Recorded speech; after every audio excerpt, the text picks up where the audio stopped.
ഞാൻ കുറെ ഓഡീഷനെല്ലാം പോയിട്ടുണ്ട് സാറേ. ആ ഇതുവരെ ഒരു സിനിമയിലും തന്നെ ഓഡീഷന് പോയിട്ട് എല്ലാം പറയും, എല്ലാം നന്നായി ചെയ്തിട്ടുണ്ട്, വിളിക്കാന്നൊക്കെ പറഞ്ഞിട്ടാണ് തന്നെ ഇതുവരെ വിടല്. ആരും ഇതുവരെ വിളിച്ചിട്ടില്ല, എനിക്കൊരു ചാൻസ് തന്നില്ല. പിന്നെ എന്റെ വീഡിയോസൊക്കെ ഞാൻ യൂട്യൂബിലും ഫേസ്ബുക്കിലൊക്കെ ഇടാറുണ്ട്. അത് കണ്ടിട്ട് നല്ല കമന്റൊക്കെ കിട്ടാറുണ്ട്, നന്നായി ചെയ്യുന്നുണ്ട്, നീ നല്ലൊരു സംവിധായകന്റെ മുന്നിലെത്തണമെന്നൊക്കെ പറയാറുണ്ട്.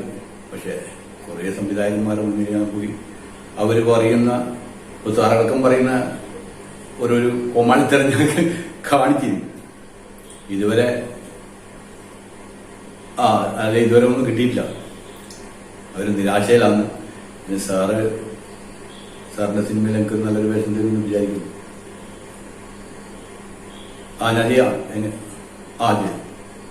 അത് ഞാൻ നേരത്തെ വായിച്ചിന്. അത് നാടക സ്റ്റൈലാ പറയണ്ടേ. അപ്പൊ ഞാൻ നോക്കട്ടെ. ഓക്കെ.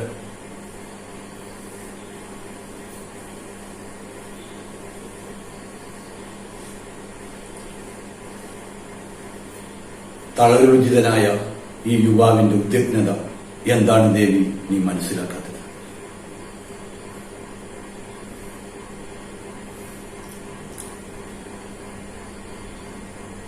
അങ്ങനെ മാറ്റിക്കേ നോക്കാം.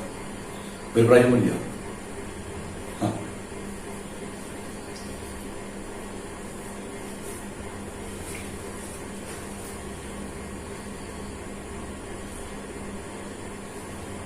തളരുചിതനായ ഈ യുവാവിന്റെ ഉദ്വിഗ്നത എന്താണ് ദേവി നീ മനസ്സിലാക്കാത്തത്?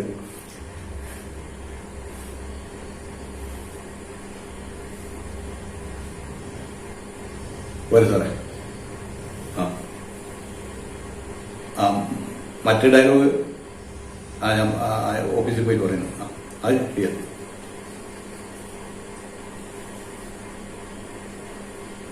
അറിയാം സാറേ, സാറിന് എന്തും ചെയ്യാം, അതിനുള്ള അധികാരമുള്ള ആളാണ് സാർ. നമ്മളെപ്പോലെയുള്ള പാവപ്പെട്ടവർ വന്നു കഴിഞ്ഞാൽ നിങ്ങൾ ഇതുപോലെ പീഡിപ്പിക്കലും ഭയപ്പെടുത്തില്ല.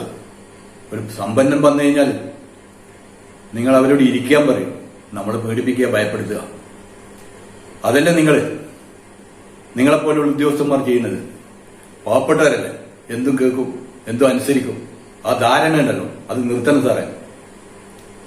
നിങ്ങൾ ഈ സ്ഥാനത്തിരിക്കുന്ന ഈ സമയമുണ്ടല്ലോ, അപ്പോൾ നിങ്ങൾക്ക് ഇതുപോലുള്ള ചെയ്യാൻ പറ്റും. ഇത് കഴിഞ്ഞ് നിങ്ങൾ ഇറങ്ങൂലേ, ആ സമയം നിങ്ങൾ ഓർമ്മിക്കണം.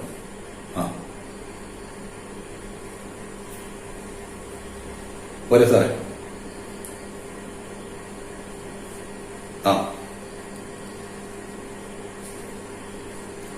ഞാനിതുവരെ പ്രേമിച്ചിട്ടൊന്നുമില്ല. ഞാനൊന്ന് നോക്കാം.